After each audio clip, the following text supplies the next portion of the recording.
Hi, my name's Kelly. I channel my spirit guides, and this could be my last video for a long time because my screen shattered on my phone, so I can't take videos. I'm literally holding the camera backwards right now. I don't know if this is working. So I'm gonna do a part 2 on Lilith on Mama Ganja, because she left off saying we've been programmed to see medicine as blank. And I know what she said. We've been programmed to see medicine as weeds, because the true medicine is the plants. So she began explaining sacred cannabis by describing the original creation mythology as non-duality versus duality. Duality is when source in his or her whole state became split, and it's the story I've been telling since day one, that the reason there was a separation from God is that there needed to be an exploration of free will, and with that curiosity, God had to go out of the picture. God had to become invisible and non-provable so that the creation of God could explore being their own God. And that was it. There's no good and bad about any of it. It's just an exploration of the absence of God. So that exploration in duality is defined by definitions and contrasts of opposites, because duality is ones and zeros. So I'm calling those veils. All of those definitions of separation are veils. They are lies that are covering the truth that is love. And you can play with the lies, the shadows, the veils to make shapes and different colors and different stories. So the story about cannabis begins as a rebellious one, because, okay, I'm going to close my eyes and let Lilith speak now. Dear Kelly, thank you once again for joining with me. And we will continue with sacred cannabis. First, you do need to understand that you have been misguided in your human journey. You have been taught how to stay in a loop. So the tools that get you out of the loop have been disguised as flaky, as poisonous, as dangerous. This is not just plant medicine. This is also women in general. Right? Women who are herbalists and midwives were then called witches at one point, right? Healers. We are either too good or not good enough. It's just the women have been the scapegoat. And this isn't time to play a pity party. This is time to step back into our power, because we didn't find out fully, completely, that we were in these veils and that we have the freedom until now. So cry about it and then step into your power, okay?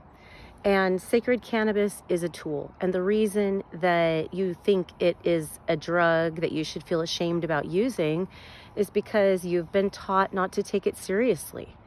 And not taking the plant medicine seriously is what's keeping you in the matrix, in the loop of the karmic cycle. Because ayahuasca, in particular, will show you directly how to exit the matrix. She'll show you exactly what you have control over in your own subconscious to wake up and step outside of this illusion, this nightmare. Okay? So sacred cannabis in particular now is a tool for disassociation in all the ways. It's very complex. First of all, it can be a party favor if that's what you need. If you've been struggling with trauma, you deserve to relax. You deserve to smile again. You deserve to laugh again, right? So marijuana can support you there, and we've said this before.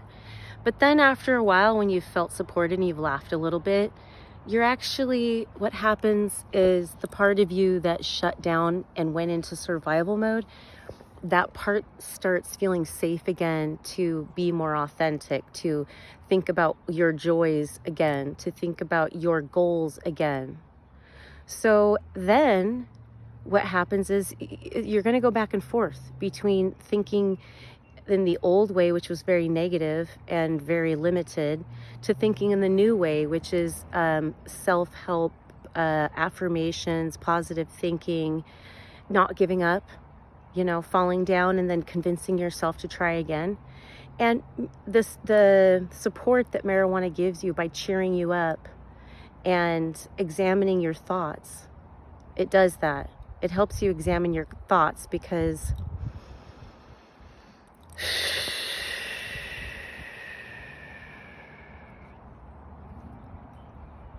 how does it examine our thoughts? How does it help us to examine our thoughts?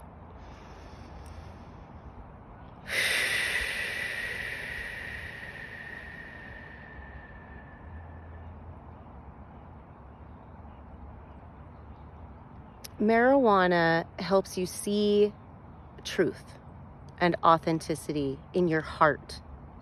It helps you feel the truth again, because it dissolves the calcification in your mind around your belief system that is caused by trauma. It doesn't acknowledge trauma on any level. It doesn't acknowledge the mind control that was placed during the trauma. It doesn't acknowledge the pain that came with the trauma. And it's not saying you're not feeling pain, but marijuana will hold the frequency where that pain doesn't exist. It will hold the frequency for you where those lies don't exist. So when you are going to step into a frequency of truth and it's uncomfortable for you, you can only take it a little bit at a time. Okay? Don't give up on it. Don't say, I can't smoke marijuana because it gives me anxiety. If you knew that anxiety is caused because you don't want to look at something, would it be justified to run away from it? Or would it be justified to just take it in small doses? But if it doesn't feel good and then there's no benefit, then it's not for you. Okay? There's other ways of accomplishing your goals in this life. And this is a tool that we're going to teach you how to use, but you don't have to use it. It may or may not be for you. Okay? So that's the level of insight. In the beginning, when it's a party favor, yes, it's comforting. Okay? Because there is a need for celebration in this world. Okay? And then it's going to be insight. It's going to help you have insight, and it's going to hold your hand while you do it. Okay? And then it's going to let you decide when you're ready to be an adult. It's there for you as long as you want it. And when you feel like the disadvantages outweigh the benefits of cannabis, then you find less and less need for it. Because while you were being comforted, you were able to grow the foundation of authenticity that you're going to step forward in. Okay? So, what's wrong with it? The only reason you think there's anything wrong with it is programming. Okay? It's just an option for you to check out. And set your intention. If you want to work with it and make it sacred, be conscious. That's how you make things sacred. You be conscious. You close your eyes. Take a deep breath. And ask your Holy Spirit how you can be conscious with this plant, with this moment. And bring forth a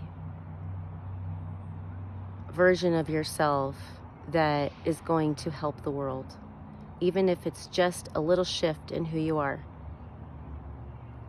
And it will loosen, cannabis will loosen the veils and the shadows around the answer to that. And you're going to have to write it down or record it somehow, because you're not going to remember it the next day.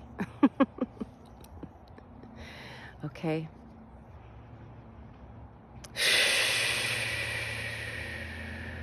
Explore the weeds. There's a lot to learn there. There's a lot that's been overlooked and hidden for centuries. So we've got a lot of work to do, and take it slow, have fun with it. Don't think of it as one plant at a time. Think of it as a recipe of plants. Each plant has its own offering in that healing recipe.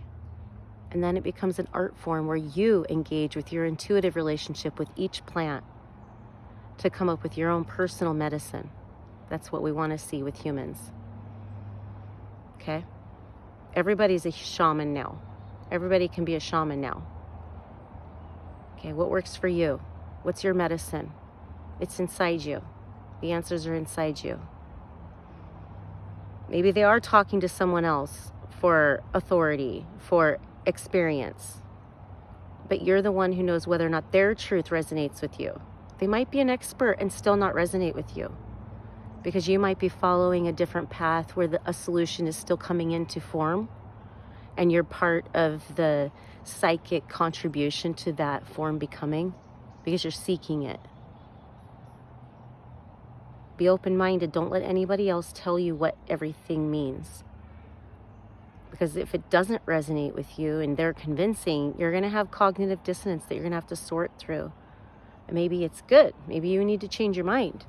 But ultimately, the answer to whether or not you need to change your mind comes from within you, not from outside you. Okay? Sovereignty. Good luck, humans. Much love.